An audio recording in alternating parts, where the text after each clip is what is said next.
Hello बच्चा, कक्षा 10 की एक दंतुरित मुस्कान जो कि नागार्जुन द्वारा लिखी है उसका पाठ विशेष पढ़ते हैं। नागार्जुन की ये कविता एक दंतुरित मुस्कान एक छोटे से बच्चे की मुस्कुराहट पर आधारित है। एक बच्चा अपनी माँ की गोदी में है और वो बहुत प्यारा मुस्कुरा रहा है। उसके छोटे छोटे 2-4 दांत जो अभी अभी आए हैं उन दांतों भरी मुस्कान से कवि का हृदय एकदम पिघल गया है और वो बहुत खुश है उसको देख करके। उस पर उसने ये कविता लिखी है और वो कह रहा है कि ये जो मुस्कान है ये हमें जीवन दान देने वाली मुस्कान है और इतनी सुंदर मुस्कान को देख करके कोई पत्थर हृदय भी पिघल सकता है। और साथ ही साथ उसकी जो नज़रों का बाकापन है, जो तिरही निगाहें हैं, वो तो बिल्कुल मनोहारी है, मन को हरने वाली हैं। नागार्जुन व्यंग के कवि हैं, इसलिए उन्हें आधुनिक का कबीर कहा जाता है। अगर आप ये बात याद रखेंगे और कहीं प्रश्न के उत्तर में लिख लेंगे तो आप समझ लीजिए कि आपके उत्तर आपके नंबर कोई काट नहीं पाएगा। यह दंतुरित मुस्कान कविता में वह छोटे से बच्चे की मनोहारी मुस्कान का वर्णन करते हैं। बच्चों की मुस्कान देखकर कवि के मन में उल्लास भर जाता है। अभी बच्चे की मुस्कान देख करके कवि का मन बहुत खुश हो जाता है। और सौंदर्य में ही जीवन का उद्देश्य है। जीवन का उद्देश्य क्या है? सब सुंदरता देखना। हम कभी भी कुछ खराब चीज़ नहीं देखना चाहते। तो बच्चे का जो सौंदर्य है वही जीवन का उद्देश्य है। नज़रों का बाकापन सौंदर्य में वृद्धि कर देता है। कोमल भाव है, मधुर वाणी है, शुद्ध शब्दों का प्रयोग किया गया और यहाँ पर प्रतीकों और नए बिंबों के माध्यम से इस दंतुरित मुस्कान का वर्णन किया है।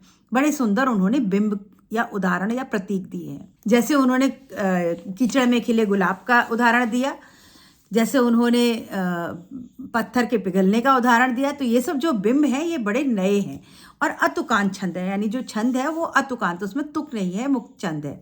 मुहावरों का भी इन्होंने बहुत सारे मुहावरों का प्रयोग किया है, जैसे आंख फेर लेना, कनखी मारना, इस तरह के मुहावरों का प्रयोग है। सरल सहज भाषा है, दृश्य बिंब है।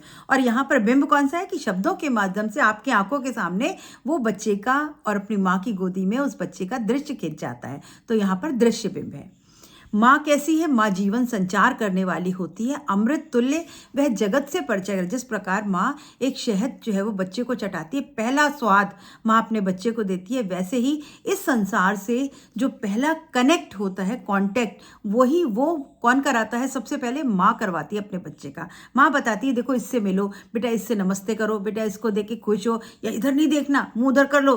तो माँ ये सहज संपर्क कौन कराता है? माँ कराती, जो कि अमृत तुल्य होता है, जिसको कि उदाहरण उन्होंने शहद से दिया।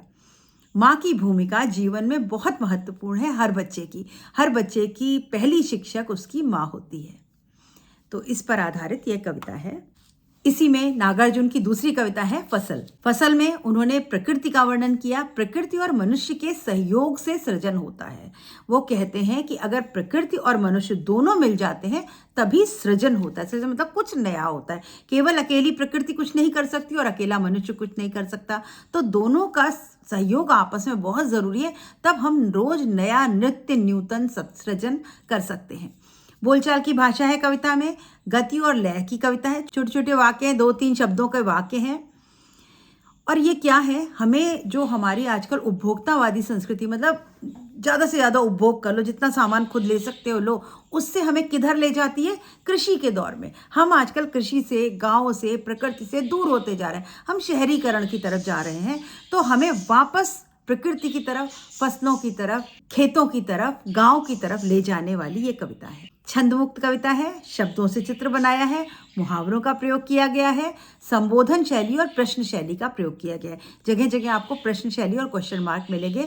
तो संबोधन शैली और प्रश्न शैली है। मानवीकरण, रूपक अलंकार का प्रयोग किया गया है। पानी का जादू, नदियों के पानी का जादू, यानी पानी में जादू है, वो जादू कर देती हैं, तो यहाँ मानवीकरण का प्रयोग किया गया। फसल और प्रकृति की सुंदर व्याख्या करिए इस छोटी सी कविता में। और हमें इसका उद्देश्य क्या है? यह संदेश क्या देती है कि प्रकृति और मनुष्य अगर आपस में सहयोग करें तो हम बहुत कुछ नया कर सकते हैं। तो बच्चों, मिलते हैं अगले पाठ विशेष के साथ अगले वीडियो में। Good bye.